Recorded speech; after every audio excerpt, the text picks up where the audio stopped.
I loved the 2000s. It's really the only time period that people from my generation, Generation Z, are allowed to be nostalgic about. From careless days spent playing Pokemon on my DS, generational sporting events, and countless childhood memories, the 2000s are a time that I look back on very fondly. The 2000s also marked a 10-year stretch of possibly some of my favorite anime series to ever come out. Code Geass, Clannad, Haruhi Suzumiya, and Fooly Cooly. These are, to name just a few, in a sea of incredible series that would come to define a generation of anime fans. And amidst this torrent of classics, however, lies a sea of hidden gems. One such gem from this time is Baccano.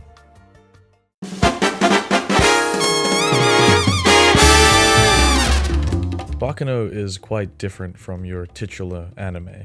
For one, it garnered a huge fanbase, especially in the Western sphere of anime consumption, for its larger-than-life cast, big band jazz soundtrack, and a rather avant-garde approach to storytelling. This has sort of given it a cult status amongst anime fans in the Western sphere, but there's kind of another reason why it's so popular, and in my opinion, it's because it's basically a Martin Scorsese anime. So what the hell even is Baccano? What makes it so good, and what's given it the unparalleled swagger of a cult anime? You see, Baccano takes the Christopher Nolan approach to storytelling. Memento-esque, with a nice bow tie to wrap up the story at the end, kind of like The Prestige. Some people hear the words non-sequential storytelling and kind of finito benito, they won't watch it. But I promise you, Baccano is pure Kino. You see, Baccano is divided into 3 distinct stories running simultaneously. There's the Capone, New York gang rivalries going on. This is your Cosa Nostra vs. Camorra stuff, the Untouchables, the Bloods vs. Crips storyline. Then you've got the whole immortality business with the 1700s and alchemy. And of course, finally, you have the Flying Pussyfoot Train robbery. So while all this stuff is happening in Baccano, it might seem hard to keep up with, and while all this crazy shit is happening, you're kind of soaking into the atmosphere of the show. I remember during this time, especially in anime, there wasn't really anything quite like Baccano. In a way, the anime was able to capture the same feeling that shows like Cowboy Bebop did with its story, having it feel more akin to a Western TV show. While the non-sequential story might be off-putting, I would highly recommend it for people getting into anime. It's a little bit confusing, but once you start getting into it, you're not even really thinking about the overarching story. Everything that is happening on screen is something new and exciting, and before you know it, the story is done and it all just clicks.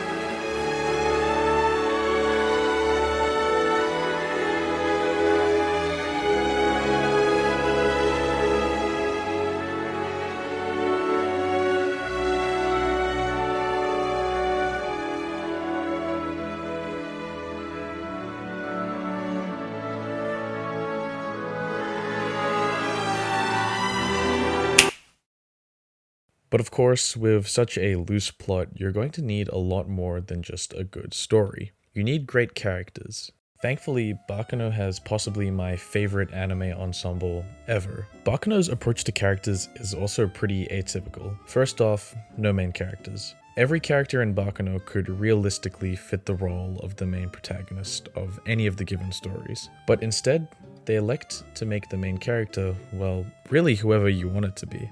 Baccano isn't shackled to the mortal realm of protagonists and sidekicks. In perhaps another avant-garde and rather unique twist, Baccano takes the ensemble approach. It helps too that every character is fun to watch, and it leaves you wondering, is this guy the protagonist? Or is it this guy? Or maybe it's even this guy? And by the end, when you come to the same conclusion as the anime, you realize it never really mattered who the protagonist was. But if there is one word that defined the cast of Baccano, I would use the word pizzazz. Everyone is the life of the party in Baccano. But hey, whilst you might come for the great story and the fantastic characters, jazz and animation might be the 2 most powerful tools that Baccano has.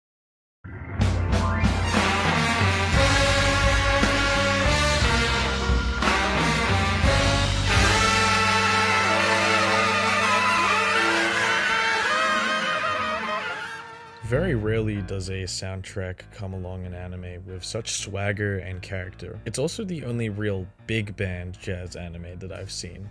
Much of the music in the series is playful, improvisational, and chaotic. It perfectly fits the tone of Baccano's chaotic nature. Jazz and anime is just one of those perfect pairings that doesn't seem like it should go together, but ends up being perfect. It's this awesome cross-cultural fusion of East meets West, and it's done perfectly in Baccano. Spiral Melodies is the perfect name for this album. Like a spiraling staircase, Baccano has a way of throwing you into a spiral with its chaos and getting you swept up into this tsunami of jazz. I would be remiss, of course, not to mention the voice acting in this anime. On the anime dub tier list, Baccano is a solid S tier, and in some ways fits the tone of the anime better than even something like Cowboy Bebop did. And the animation is just really solid. Studio Brainbase was a nothing studio with a couple of fairly unknown anime. Baccano essentially put this studio on the map, and for good reason. I was oddly surprised while rewatching to see just how fluid the animation is, especially during the fight scenes where the choreography is really well done. Of course, with a show as American-centric as Baccano, you have to look at the influences, because there are a lot. There's the obvious ones like The Godfather, Goodfellas, The Untouchables, Sopranos, so on and so forth. But it goes a lot deeper than that. I think it would be fair to say that Baccano was inspired by the works of Christopher Nolan, who uses non-sequential storytelling in his movies, often jumping around and playing with the audience's perception of time. The obvious ones being Memento and The Prestige. Then of course, there's the stuff that the producers, directors, and writers were influenced by directly. Takahiro Omori states that the film 21 Grams as a large inspiration for the fragments of information part of the show, wanting to recreate its impact in Baccano. He also cites the TV show Lost as one of the shows that first made him think about showing the drama for each character telling a story. Then of course there's the 1916 melodrama Intolerance by D.W. Griffith, which lead screenwriter Noboru Takagi cited as an inspiration for telling 4 stories from 4 periods simultaneously. Then there's Narita himself, who cites Lawrence Bergreen's Capone, The Man and the Era, as the largest influence on his work. The point being, Baccano has a great deal of influences, which is just super awesome to see. Seeing such a broad range of influences matched together to create such a fantastic original story, to me, is one of the true meanings of Kino. So Baccano, it's got it all, from the jazz to the story. Baccano is alter cinema, whether you like it or not. I wouldn't necessarily say that Baccano is underground, but it's a gem.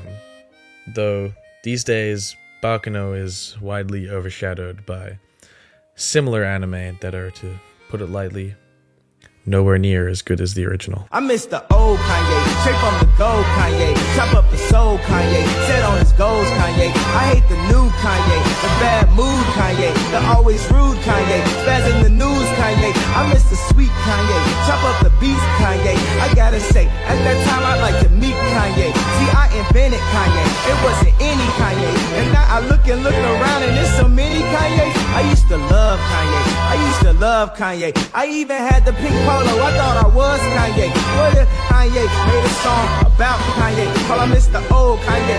Man, that be so Kanye. That's all it was, Kanye. We still love Kanye, and I love you like Kanye loves Kanye.